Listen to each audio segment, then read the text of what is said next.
ఓం హ్రీంకారాసనగద్భితా నలసికాం సౌః క్లీం కళాం బిభ్రతీం సౌవర్ణాంబరధారిణీం వరసుదా ధౌతాం త్రినేత్రోజ్వలాం వందే పుస్తకపాశమంకుశధరాం స్రగ్భూషితాముజ్వలాం త్వాం గౌరీం త్రిపురాం పరాత్ప్రకళాం శ్రీచక్రసంచారిణీం.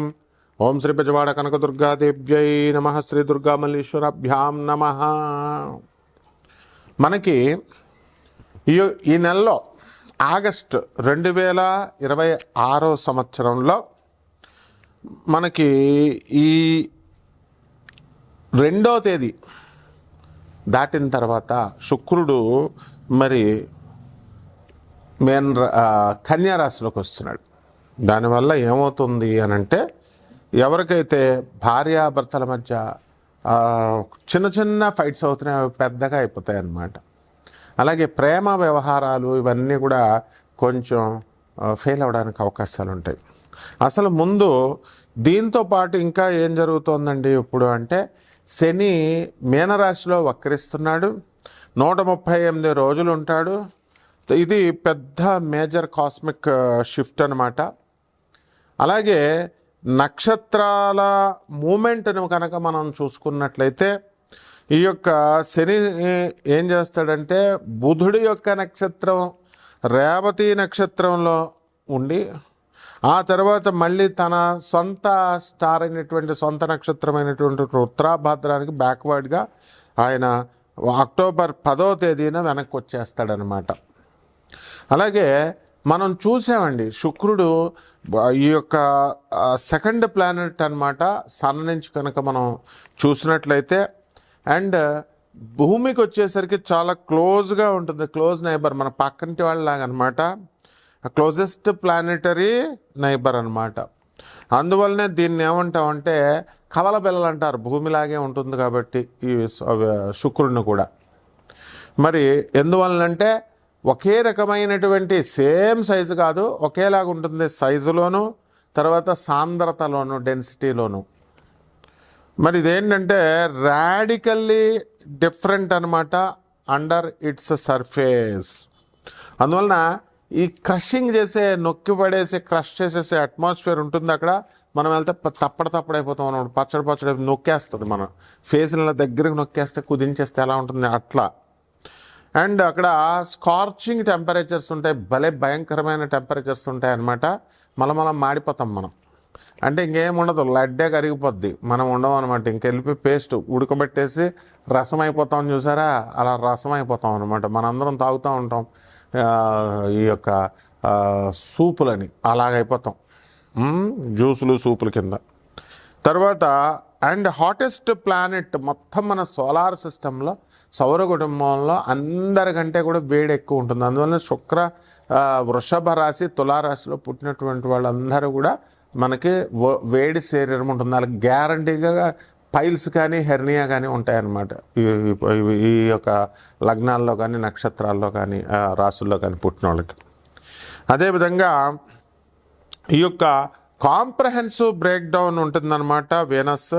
ఎందువల్లంటే దాని యొక్క సైంటిఫిక్ ప్రొఫైల్ చూద్దాము, ఆస్ట్రానమికల్ అబ్జర్వేషన్ చూద్దాము, అలాగే ఆస్ట్రాలజికల్గా దానికి ఉన్నటువంటి సిగ్నిఫికెన్స్ని మనం చూద్దాం. మొట్టమొదటిగా ఫిజికల్ క్యారెక్టరిస్టిక్స్ని కనుక మనం చూసి, అక్కడ ఉన్నటువంటి ఎన్విరాన్మెంట్, వాతావరణాన్ని కనుక మనం చూసినట్లయితే, మనకి అట్మాస్ఫియర్ ఎలా ఉంటుందంటే, అక్కడ వాతావరణము థిక్గా ఉంటుంది, దళసరిగా. మన తర్వాత టాక్సిక్ క్లౌడ్స్ ఉంటాయి అక్కడ, బ్రహ్మాండంగా విషపూరితమైనటువంటి, అంటే కలుషితమైనటువంటి క్లౌడ్స్, మేఘాలు. మనలాగా తెల్లగా మంచి తెల్ల నీళ్ళు వచ్చేలాగా ఉండవు అక్కడ. గీసిడ్లు పడిపోవడమే అనమాట మన పైన శుక్రుడిలో. దాంట్లో ఏంటి, మేడ్ ఆఫ్ సల్ఫ్యూరిక్ యాసిడ్ ఉంటుంది, కింద పడితే మన ముఖాలు కాలిపోతాయి అన్నమాట. అలాగే ఇది అందువలన వేడిని ట్రాప్ చేసి అండ్ రన్అవే గ్రీన్ హౌస్ ఎఫెక్ట్ని ఇస్తుంది, అండ్ క్రషింగ్ అట్మాస్ఫియర్ని క్రియేట్ చేస్తుంది. ఎంతంటే భూమి మీద మనం మామూలుగా నడుస్తుంటే మనకి గాలి వస్తే, ఒత్తిడి చేస్తుంటే ఎంత ఉంటుందో దానికంటే 90 రెట్లు నొక్కేస్తుంది అనమాట అక్కడికి వెళితే మనం. అలాగే దాని మీద ఉన్నటువంటి సర్ఫేస్ టెంపరేచర్ని కనుక మనం చూసినట్లయితే, మనకి ఆ 465 డిగ్రీల సెంటిగ్రేడ్ ఉంటుంది. మనం ఇక్కడ 40 డిగ్రీలు వచ్చేసరికి అబ్బా ఉష్ అన్నీ ఏసీ కావాలా అని ఫ్యాన్లు వేసేసుకుంటాం. 40 వచ్చేసరికి మా రాజమండ్రి వచ్చేయండి, మీకు శుభ్రంగా ఇలా కారిపోతూ ఉంటాయి అన్నమాట చెమటలు. మేము రైల్వే క్వార్టర్స్లో చదువుకుంటున్నప్పుడు షర్ట్లు గిట్లు ఉండవు, కారిపోవడమే అంతే. ఇప్పుడు మరి అంత టెంపరేచర్ ఉంటుంది. మరి గోదావరి పక్కనే, మా ఇంటి పక్కనే, మా ఇంటి వెనకాల, అయినా సరే కారిపోతూ ఉండేది. మరి అలాంటిది 900 డిగ్రీల ఫారెన్హీట్ లేదా 465 డిగ్రీల సెంటిగ్రేడ్ వేడి ఉంటుంది.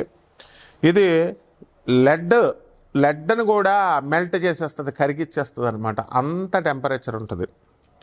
అలాగే ఎక్స్ట్రీమ్ టోపోగ్రఫీ అని కనుక చూసినట్లయితే ఇది డెజలేట్ ల్యాండ్స్కేప్, అంటే ఐసోలేటెడ్గా ఉంటుంది. అది ఒక షేప్ ఉండదు దీనికి, షార్ప్ రాక్స్ ఉంటాయి, మంచి సూదుగా రాళ్ళను పడితే గుచ్చుపడమే లోనకి. అలాగే వ్యాస్ట్ ప్లెయిన్స్ ఉంటాయి, మనకులాగే భూముల్లాగా పెద్ద పెద్ద పంట లోయలు ఉంటాయి చక్కగా. And thousands of active volcanoes ఉంటాయి, ఎప్పటికప్పుడు పేలుతూ ఉంటాయి. మొన్న వైజాగ్లో పేలింది, సముద్రంలో చూసారు వాల్కనోస్, అగ్నిపర్వతాలు పేలుతూ ఉంటాయి, పక్కన మనం చూడొచ్చు ఎంచక్క. మరి అక్కడికే మనం 2028లో మన ఇస్రో శుక్రయానికి వెళ్తున్నాం. అప్పుడు మన అందరం కూడా వెళ్ళొచ్చు. అప్పుడు అమెరికా, లండన్ ఎలా వెళ్తున్నామో ఆ విధంగా త్వరలో 2028 నుంచి వాళ్ళు వెళ్ళొచ్చిన తర్వాత మన శుక్రయాన్ ప్రయాణం. ఇంకా అంతా ఢిల్లీ, బాంబే, అమెరికా, ఈ లండన్ ఈ ప్రయాణాలు ఉండవు. వంగా బాబా గారు చెప్పినట్టుగా బల్గేరియన్ జ్యోతిష్కరాలు, అలాగే పోతులూరు వీరబ్రహ్మేంద్ర స్వాముల వారు చెప్పినట్టు, నోస్ట్రడామస్ ఫ్రాన్స్కి చెందినటువంటి జ్యోతిష్కులు చెప్పినట్టు ఆ యొక్క గ్రహాలకు మనం వెళ్ళిపోతూ ఉంటాం. చంద్రుడి మీదకి వెళ్ళిపోవడమే అమెరికా వెళ్తున్నట్టు. అలాగే కుజుడి మీదకి మంగళయా అని వెళ్ళొచ్చేసాం, ఇప్పుడు శుక్రయా అని వెళ్ళిపోతున్నాం. అంతే, ఇక ప్రయాణాలు. తర్వాత దీని ఆర్బిటాల్ మెకానిక్స్ని, రొటేషన్ని కనుక మనం చూసుకున్నట్లయితే వీనస్ ఏం చేస్తుందంటే దాని యాక్సిస్ మీద అది తిరుగుతూ బ్యాక్వర్డ్లో తిరుగుతుంది. అంటే మోస్ట్ అదర్ ప్లానెట్లా కాకుండా ఇది backward. Venus spins backward on its axis, వెనక్కి తిరుగుతుంది ఇది. అది విచిత్రమైనది compare to most other planets.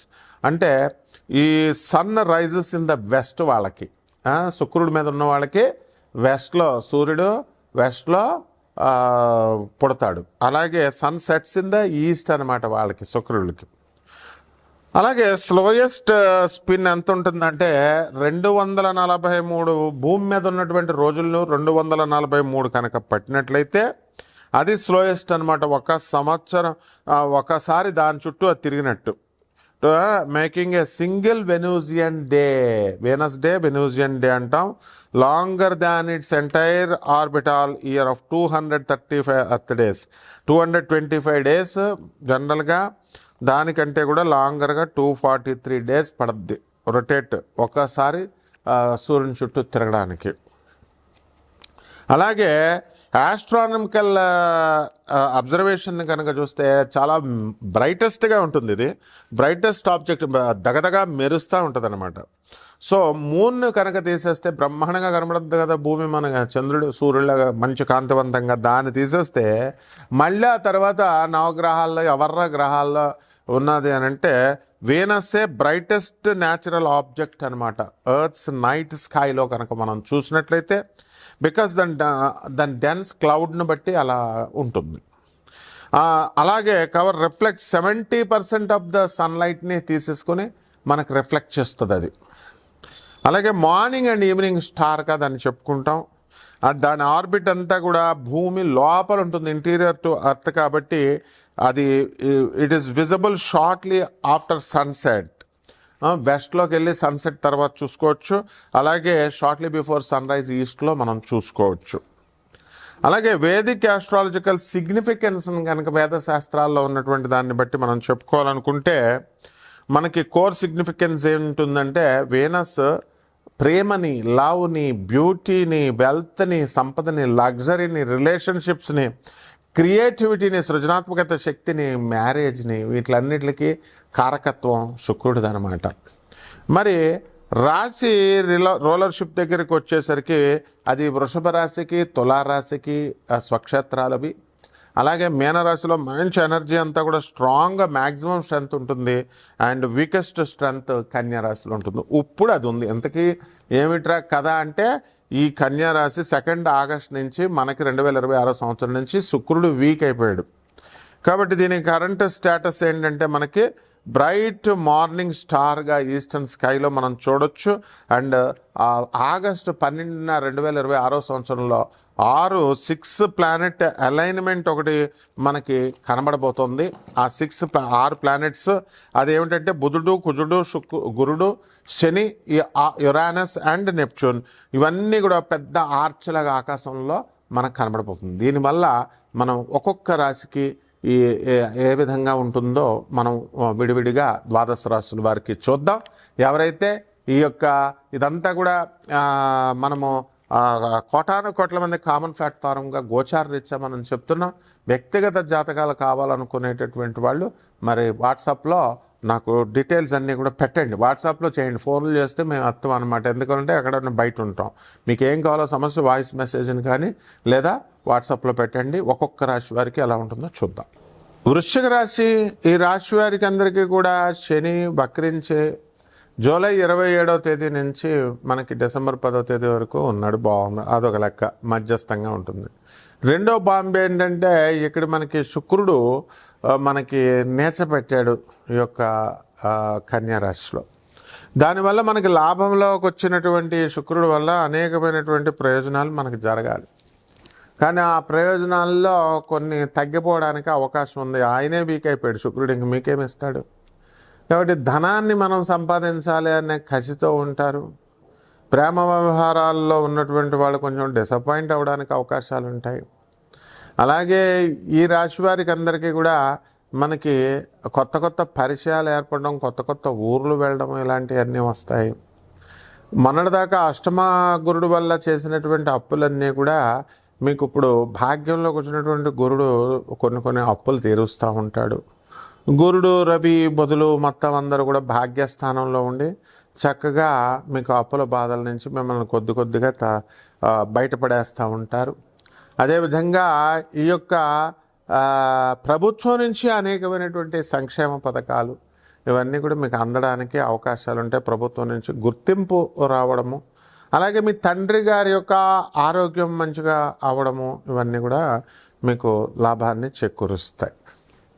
అదేవిధంగా మీ పిత్రార్జితమైనటువంటి ధనము, మీ తండ్రి సంబంధం, మీ తాతల దగ్గర నుంచి రావాల్సినటువంటి సంపద ఏదైతే ఉందో అదంతా కూడా మీకు వచ్చేయడానికి అవకాశాలు అధికంగా ఉన్నాయి. వాటాలు గొడవలు లేకుండా వేసుకోవడం, ఇవన్నీ కూడా.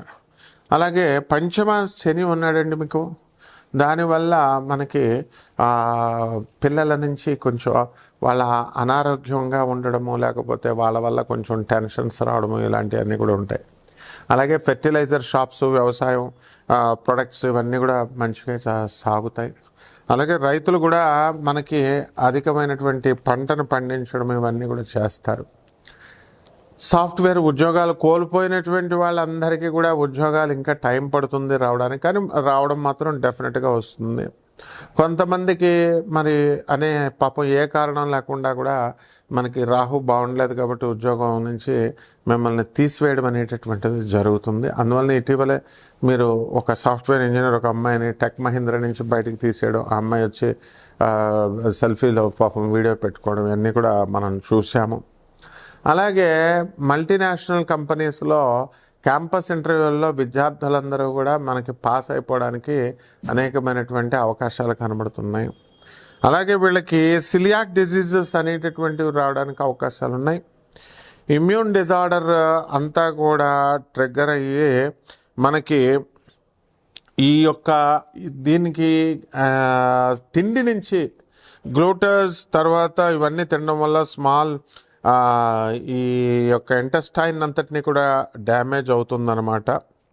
కాబట్టి ఆ ఆహారాల నియమాలు మీరు పాటించండి. ఇక పరిహారాల దగ్గరికి వచ్చేసరికి రాహు జపం చేసుకోండి, రాహు స్తోత్రాలు చదవండి, రాహు కిలోంపావు మినుముల్ని ఆవుపేట రంగు ఉన్నటువంటి వస్త్రాల నుంచి పేద బ్రాహ్మణులకి శనివారం నాడు ఉదయం 8 గంటలకు దానం చేసుకోండి. దశమహావిద్యల్లో ఒకటైనటువంటి ఈ యొక్క బగలాముఖి అమ్మవారి యొక్క హోమాన్ని, అమ్మవారి యొక్క మంత్ర జపాన్ని చేసుకోవడం ద్వారా బ్రహ్మాండంగా ఉంటుంది. శుభమస్తు.